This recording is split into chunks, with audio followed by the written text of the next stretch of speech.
911 emergency.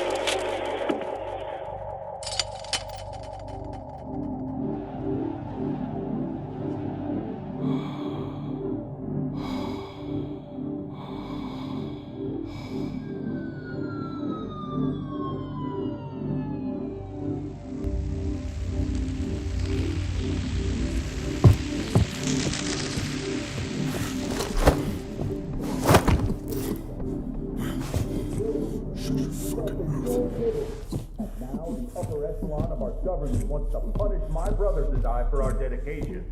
We demand that the legislation be thrown out. We have made preparations in the event that it is not thrown out, and will use full force.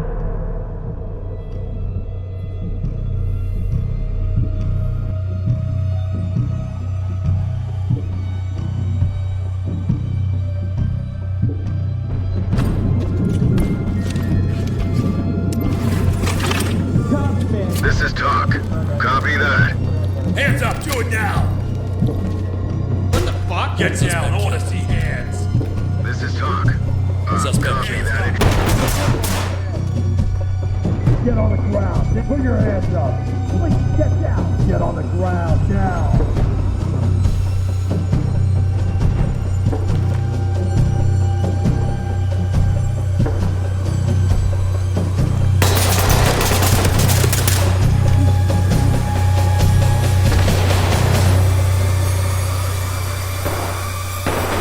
Entry team to Talk. Estimate 20 plus casualties on scene. We need Thames right away.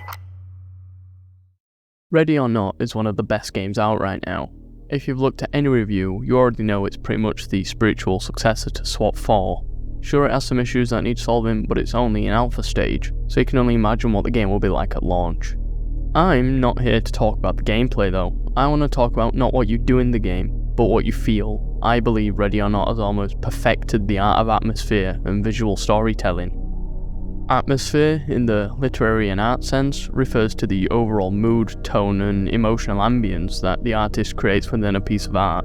It is the intangible, invisible quality that envelops the consumer, setting the stage for the narrative and influencing their emotional and psychological experience. In games, the atmosphere is something that I think devs often miss the mark at. Atmosphere enhances the experience dramatically, and a poor one makes the game forgettable, or even unenjoyable. Take games like Borderlands 3 and the recently delayed Suicide Squad for example. These games should have an enthralling atmosphere, but instead they just look and feel empty. On the other hand, you have games like Cyberpunk, The Outer Wilds, and Ready or Not of course. All these games have such strong atmospheres that you can't help but feel immersed in that world. Atmosphere is a beautiful amalgamation of sound design, world design, and art direction, meshing together to convey emotions. Ready or Not nails this.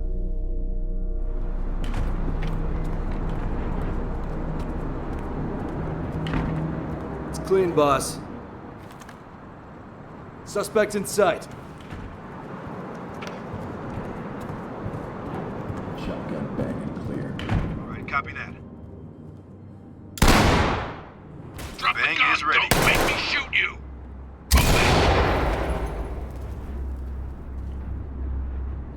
The sound design of Ready or Not is stellar, a masterclass even. The gunshots are loud and jarring, almost making you not want to pull the trigger. The gunshot reverb depends on the location. If you're in a hotel hallway, Bulletstorm is confined and loud, but slightly dampened by the carpet. Change the scene to a nightclub, and the shots are tinny, drowned out by the deep loud bass. In some missions you'll find yourself in isolated areas where the only audible noises are fire alarms from the oncology ward down the hallway and the sound of your heart pounding against your chest. During these operations you can hear the civilians crying for their life and the mutterings between the malignant terrorists planning their next move. Sometimes the voice lines do sound a bit off, but it's not something that drags you entirely out of the immersion.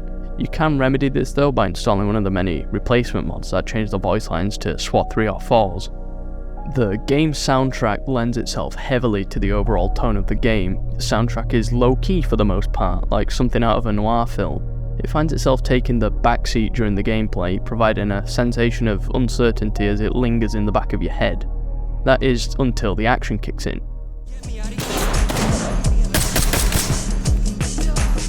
Get on the ground now.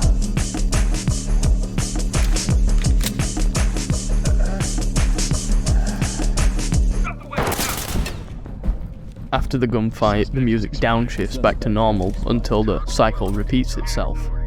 Overall, the audio in this game is great. It does its job of making you feel immersed and keeps you on the edge of your seat, always anticipating the worst. That's the wrong person for this. Careful.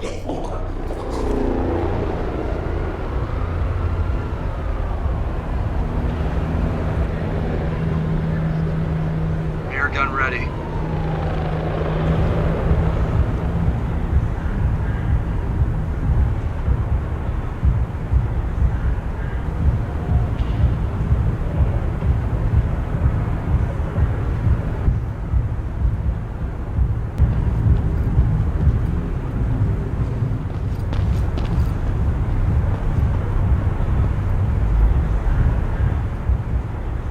We should have brought better weapons. These guns are crap.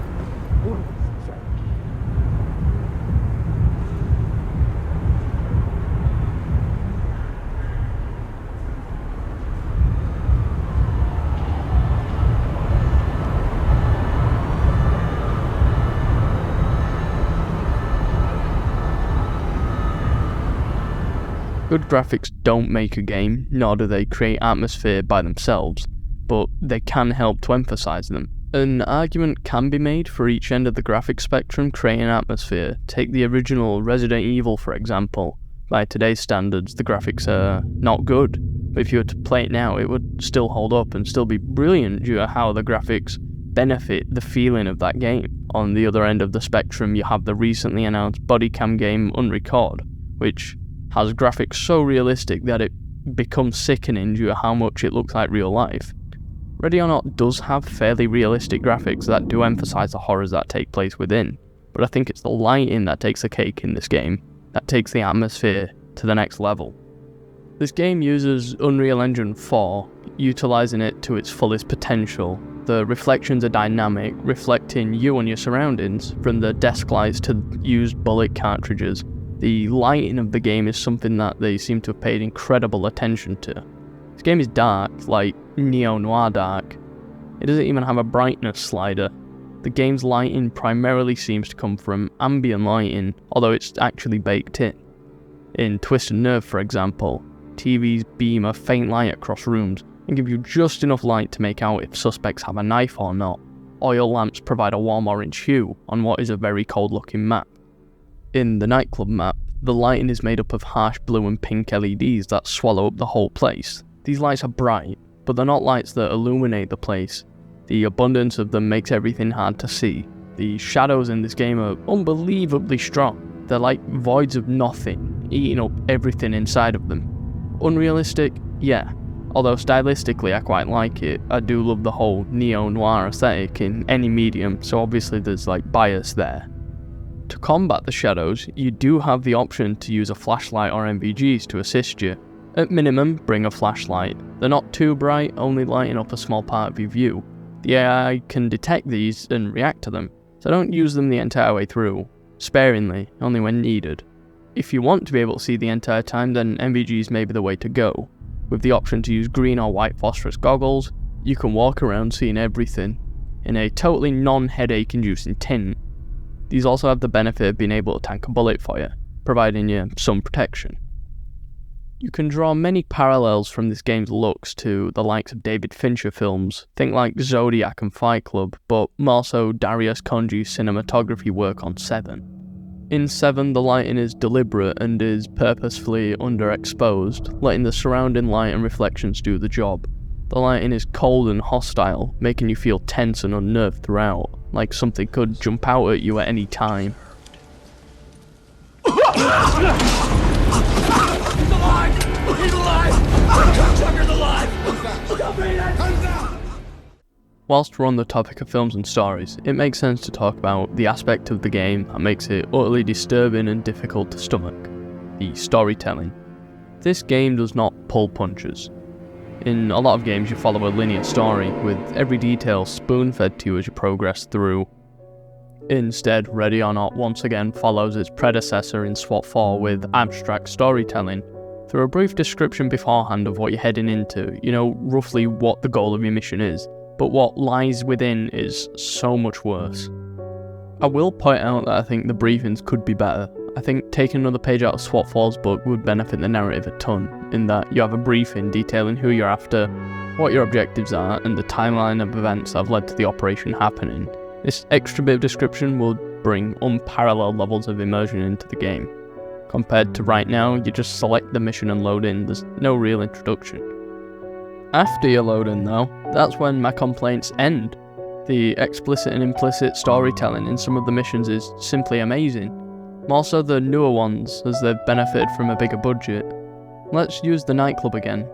The moment you load in, you greet it to rain, the puddles reflecting the neon signs of the front door, the pink and blue lights attack your eyes. You enter in gingerly, projections of the Prism logo scuttle around the walls, distracting you.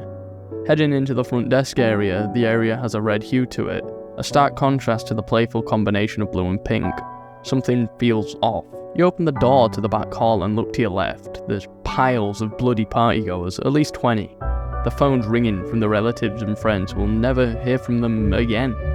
You head further in, thinking, wow, this looks like that one John Wick movie I watched last week. Then, suddenly from around the corner, a guy in a bomb vest runs towards you and pulls the cord, killing you. That's basically the nightclub.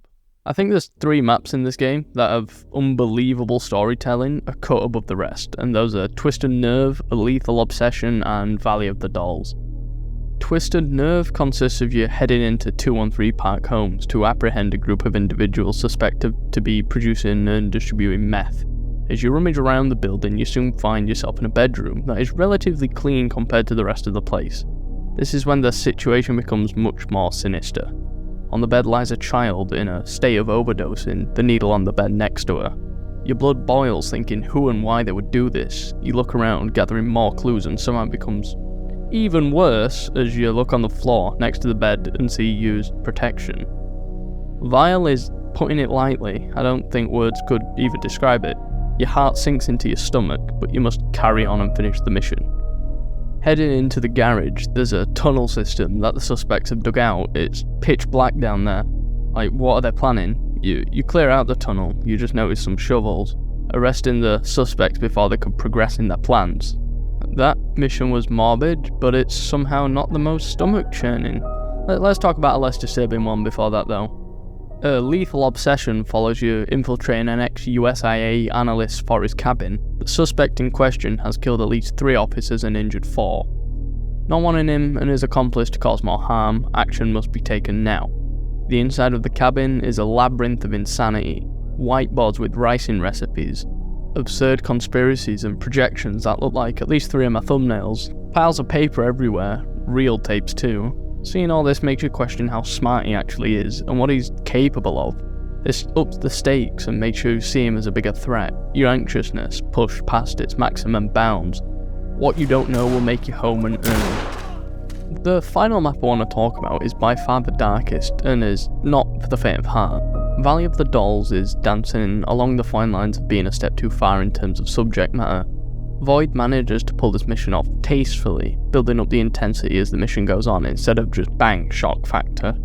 The mission consists of you raiding the mansion of Mr. Amos Vol, who is suspected of profiting from the sales and distribution of cheese pizza. The raid takes place during Vol's daughter's 18th birthday. A party set up in the back to celebrate. What better surprise than a SWAT team raiding your house?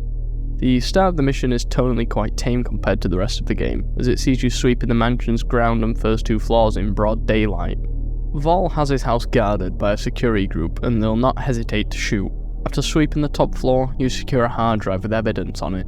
His rooms are interesting to say the least, with odd paintings and trophies scattered all across the house. You go a floor down and you reach his private cinema, playing his favourite plot-based movies. The outside area is bright and lively, with tents, a bar and a DJ set up. Partygoers have scattered, hiding behind the furniture, hoping that the guards will protect them. So far, the mission is sickening, but it's not until you delve deep into the basement where it becomes revolting. Entering the basement at first is daunting. Ready for the worst, you're initially greeted to a utility room. The further you push in though is when dread starts to cloud your mind, and we learn just how messed up this guy's operation actually is. There's a toddler's room, cot and all, teddy bears patterned around, a camera set up ready for filming. You find a red room with some extremely exploitative imagery. Not much of it I think I can show. You reach the end of the mission, and in the corner of the final room, spread across adjacent walls, is a mural to Vol's own daughter, describing her in ways that I don't think her father should, or any moral person for that matter. On the table in front of you lies the second hard drive.